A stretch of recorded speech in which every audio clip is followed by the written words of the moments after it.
Good morning mga ka-wonder from NAIA Terminal 3 to New Clark Airport, SM, Clark, and Airport. Love the Philippines. Ganda ng airport. Welcome to Siargao. Welcome to Magpupungko. Naglakad tayo from there hanggang dito. And nasa 12 feet daw yung part na yan. Ayun o, ganyan kalakas yung alon. Magiging kwento talaga kayo dito.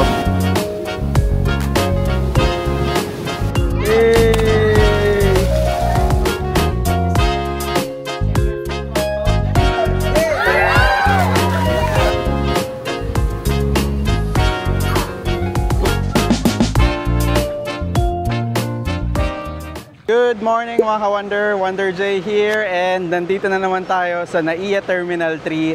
Actually, andito tayo sa may arrivals area. Alam niyo kung bakit? Kasi pupunta tayo ng Siargao. So ngayon, ipapakita ko sa inyo yung travel process kung paano nga ba pumunta ng Siargao kapag Cebu Pacific yung sasakyan nyo.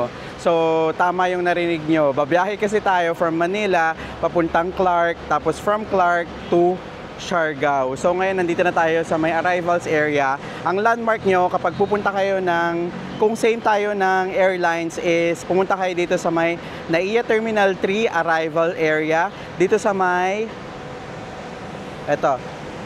Bay 14 tsaka Bay 13. Actually tabi lang siya dito sa may terminal transfer bus from yung mga NAIA Terminal 3 to 1 to 2 ata to.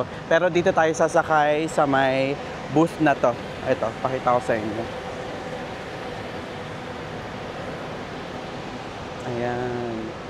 Ito, sa booth na to, Genesis Premium Point to Point NAIA Clark na sasakyan. So, ito yung oras nila. Ayan o. P2P schedule from NAIA Terminal 3 to New Clark Airport. It's 12, ayan, 1, 2, 3, every hour naman siya.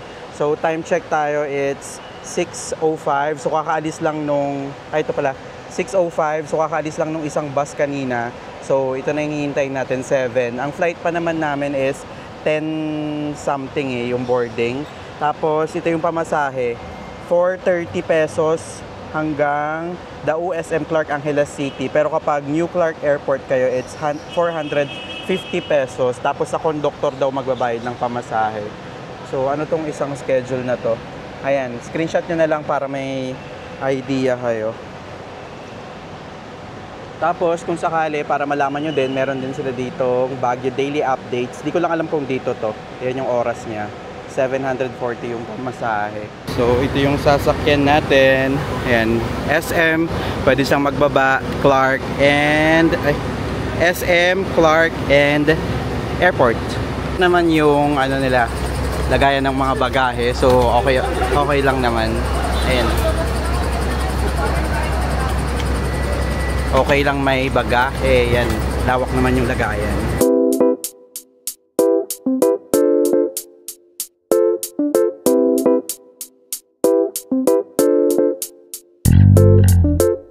Hi ka-wonder! So after 2 hours, nandito na tayo ngayon sa may Clark International Airport. So 2 hours yung biyahe from NAIA Terminal 3 papunta dito sa Clark.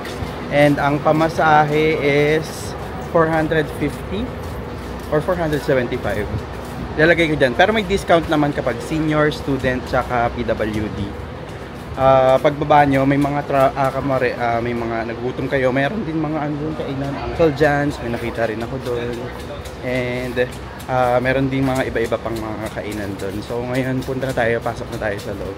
So first time natin sa Clark International Airport. In fairness sa airport nila, ayan, malawak naman, tapos maraming parking. So pwede kayong mag-iwan ng sasakyan dyan. Tapos in fairness, parang peaceful dito sa kanilang airport. Walang ka-traffic. Ayan o, tingnan nyo. So, dyan tayo sa may domestic area. Tapos, dyan sa kabilang part is the international arrivals.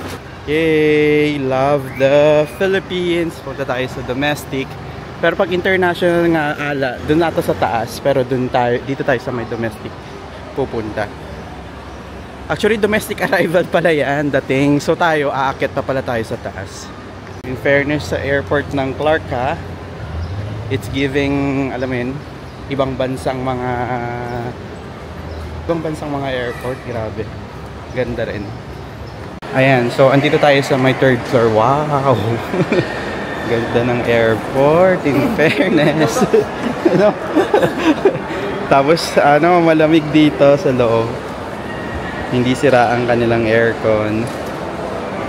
Tapos, ang high-tech pa nila dito, yung nila, self-check-in nila. Ganyan yung, itsura niya. For Cebu Pacific, Philippine Airlines, and Starlux. Ayan, na-print na natin yung boarding pass natin. Pero nag-online check-in naman na tayo. Nag-print lang kami ng boarding pass namin. Ayun, ang social. Ang dami pa. Okay, so umakyat muna tayo dito sa may 2nd floor kasi kakain muna tayo. As per Kuya Guard, ang nasa loob kapag pumasok na kayo ng departure ng domestic is Uncle John's lang daw. So dito tayo kakain ngayon bago yung departure. Ayan, ang meron dito, meron silang Wendy's. Ayan, peri-peri parang hindi open. Tapos Meat Depot, meron din. Tapos dito, meron silang Gongcha. Ayan, andito to sa 2nd floor ha. Huwag muna kayong pumasok dun sa may departure. Ayan, so dito, meron pang katunying. Ayan o, katunying. Dito tayo kakain.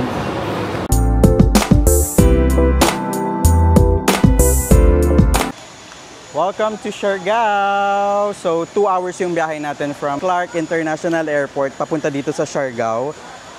Di ako nakatulog kasi medyo bumpy yung yung naging ride natin. So, pagdating nyo dito, kapag may baggage kayo, claim nyo lang. Medyo maliit lang naman yung airport nila. And magbabayad kayo ng 20 pesos for environmental fee. Tapos, meron din namang mga ATM machine dito. Tapos, pwede kayong magpa-picture dyan, no? I love Siargao. So, ngayon naman is, ang goal natin is makapunta dun sa mismong town nila ng Siargao. May nabook na kaming na pre-book na transfer, airport transfer to our hotel. Pero kapag wala naman dito, pwede kayo dito. Ayan, meron tourist van. So, shared van is 300 pesos. Private van is 2.5. Ayan, dyan kayo. So, paglabas ng airport, may mga dyan, habal. So, kung may contact na kayo, mga motor, ganyan, pwede kayo dyan. Pero tayo, dito tayo sa na-book nating tourist van. So, 350 per person. Private na, diretso na sa hotel natin. A few moments later. Ayan, may parang cabinets dito. Pwede nyo isampa yung mga damit nyo dyan. Tapos, ito yung bed natin. Actually, foam lang siya na medyo makapal naman. Pwede na. Tapos, may provided silang towels, tapos tissue and amenity kit. Tapos, ayan, air-conditioned naman yung room natin. And here's the toilet. Ayan, basic lang. Meron tayong dyan, water closet. May bidet naman sila, which is important. And hot and cold shower. Tapos ito na, yung sink. Tapos may tapo dyan. Maganda, may sampayan din sila. So, yan yung natin. Medyo umuulan lang, so mamaya na lang sa labas. The next day. Hi Commander! It's our 2nd day here in Siargao. Di na ako naka-update kahapon kasi medyo gloomy yung weather kahapon eh. Hi Commander! So first stop natin is dito sa my famous coconut plantation here in Siargao. Look at that. Ayan. Ganda. Medyo gloomy yung weather. Actually pabago-bago. Kanina umulan tapos umaraw. Tapos ngayon medyo umaambon. Pero may blue sky naman. Kaya hopefully maging maganda yung weather today. Ayan pwede kayong mag-picture dito. Dito yung famous na yung may nagdo-drone, yung parang may gumaganyan. Hi, tita. Ayan Wow. Ayan. Paparazzi tayo dito. Bakit? Ay. Ayun pala doon nagdo-drone si kuya doon Yay! So, second stop is dito sa may Magpupungko. Nag-drive lang ng around, siguro mga 15 minutes sana, from dun sa may coconut plantation. So, ang entrance fee dito is 100 per person kasi DIY tayo. Tapos, ang parking fee for 4 wheels is 50. Hindi ko lang alam sa motor, siguro mga 20? Ay, hindi, 20. Ayan, 20. Ayan, 20. So, ito pala yung na-rent nating SUV. Expander to. Good for 8 naman. Kaya 3,000 per day. So, ito ang entrance ng Magpupungko. Meron din palang mga dito, parking space Naglakad patuloy kami. Pero, okay na din na at least maluwag-luwag. Tapos pag nagutom kayo, may mga kainan din naman dito. Sa side na yan. Ayan, medyo marami rin turista ngayon kasi Saturday.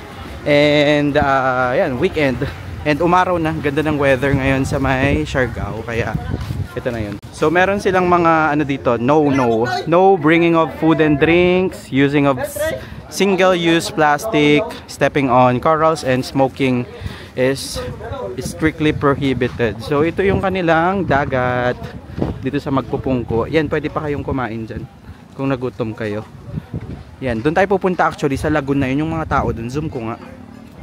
Kaya ba? Ayan, nakikita nyo yung mga tao doon sa may part ng lagoon. Diyan tayo maglalakad papunta. So I suggest, kasi bato-bato yan, yung mga brown, I suggest magchinelas na kayo papunta dyan kasi medyo nakakatusok. Tapos yun yung dagat. Extra ingat lang kasi itong dagat na to, Pacific Ocean na. Ayan. Kaya extra ingat na wag na kayong pumunta doon kasi malakas yung alon. Ayan yung ating tour guide, si Kuya Benji ng Siargao. Hi ka, Kuya. Hi. Welcome sa Magpupungko. Alam ko sila kung video sila kung parang video mo. It's a prank. Hindi ka ready, no? Akong video sa inyo. Oh, si Kuya, Kuya Daoming Zoo ng Siargao. Hi ka, Kuya. Hi, shout out sa mga surface diha sa Kawan sa Pacifico.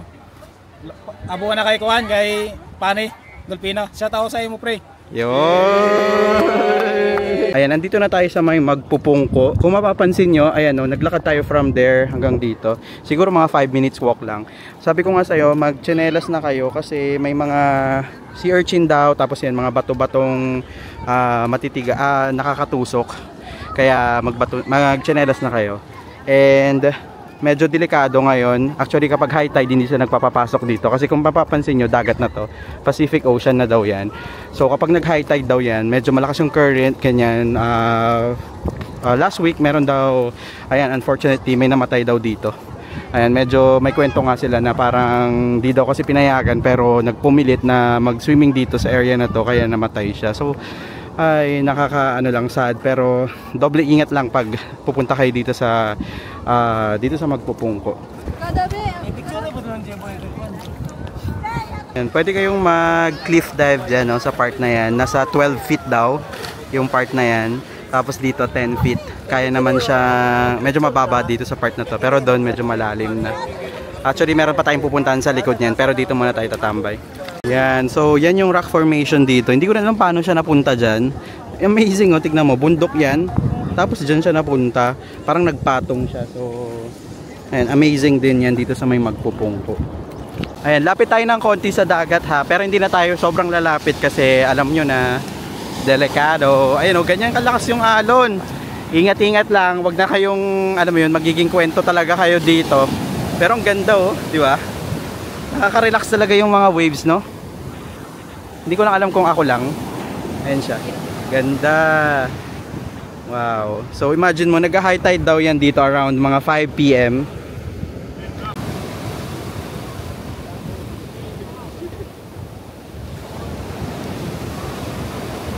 Ayan, dito kayo pwedeng mag cliff dive. Whoa! Grabe pati mga bata, o tignan mo. Look at that, mga bata, oh, gagaling. Hey!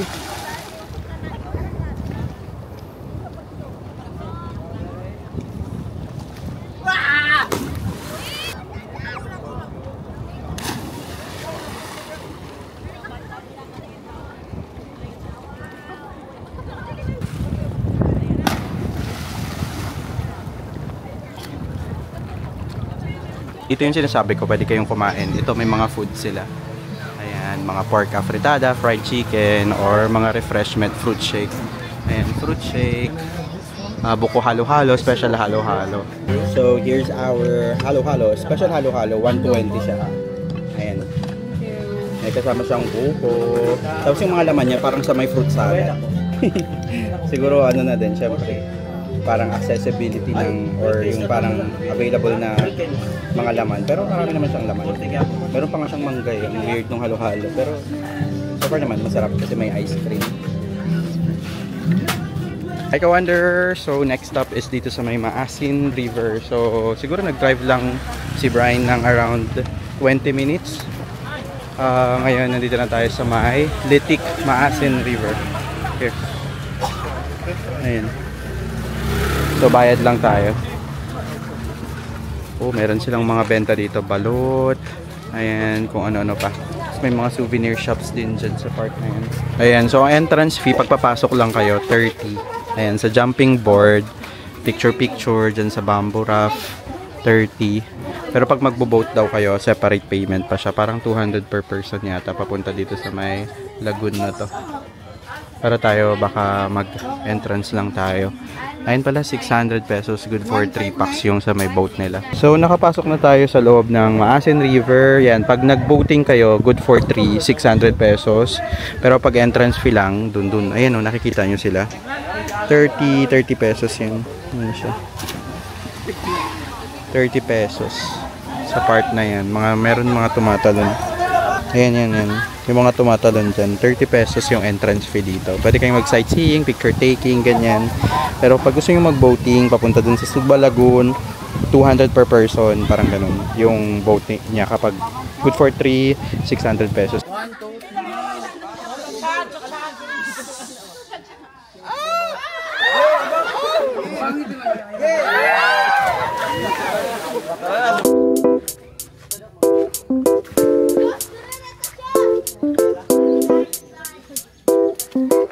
Pwede kayong magpa-shot sa drone. Ayan, 400. Ayan, unlimited naman na yan. Kapag magbo-boating kayo, actually parang worth it naman na siya. Pero lalo na pag maganda siguro yung panahon. So, tapos na tayo dito sa may Maasin River. Actually, itong mga tour na ginagawa natin ngayon, part siya ng land tour kapag nag-avail kayo dito ng land tour sa may Siargao. Though, ang kinaibahan lang is tayo, DIY tayo kasi nag-rent nga tayo ng motor. Nag-rent tayo ng car. So, yung mga pinupuntahan natin, part talaga siya ng land tour. Na-try ko na to nung first time natin sa Siargao. Nag-land tour kami. Nag-avail kami sa Klook. So, 1,850 yata yung presyo. Pero, itong ginagawa natin, DIY. So, kapag mag-book kayo sa Klook, use my code na lang, WonderJClook for up to 5% discount. Sayang din.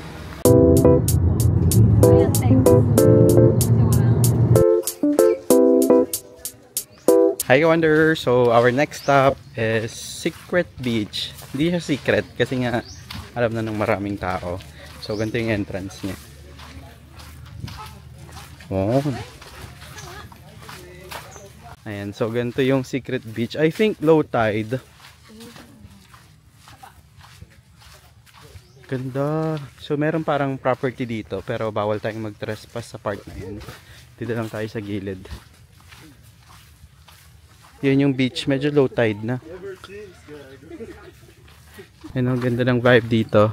May mga papuno-puno sila ng buko. Ayun, ang ganda. Ayan. Yung kasama natin.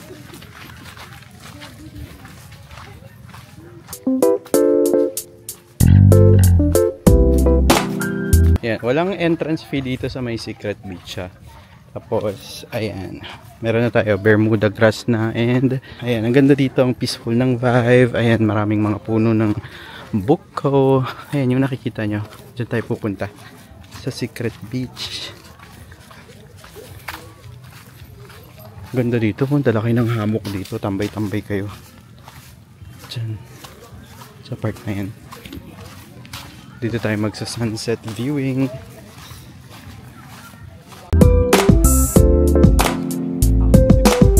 So, welcome to the Secret Beach here in Siargao.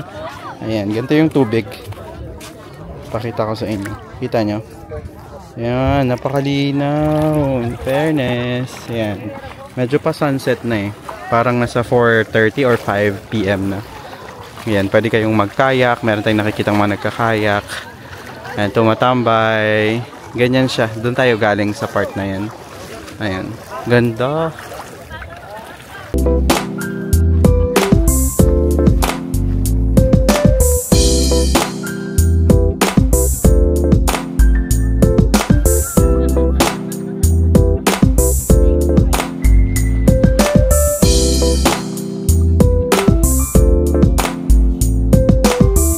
A few moments later.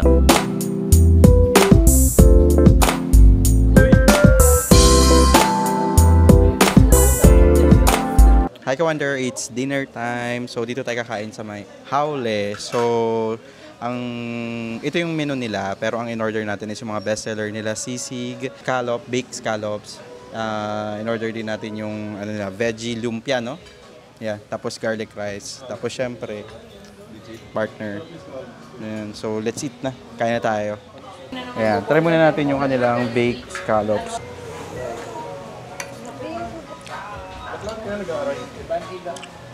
Hindi kasi diba nagano ko ng kalawasi.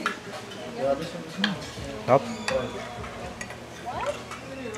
Wow, sarap. Try naman natin yung veggie lumpia. May sauce siya.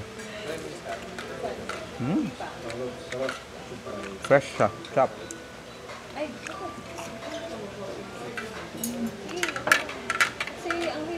And the sisig. Siyempre, partner natin sa rice. Hindi pwedeng walang rice.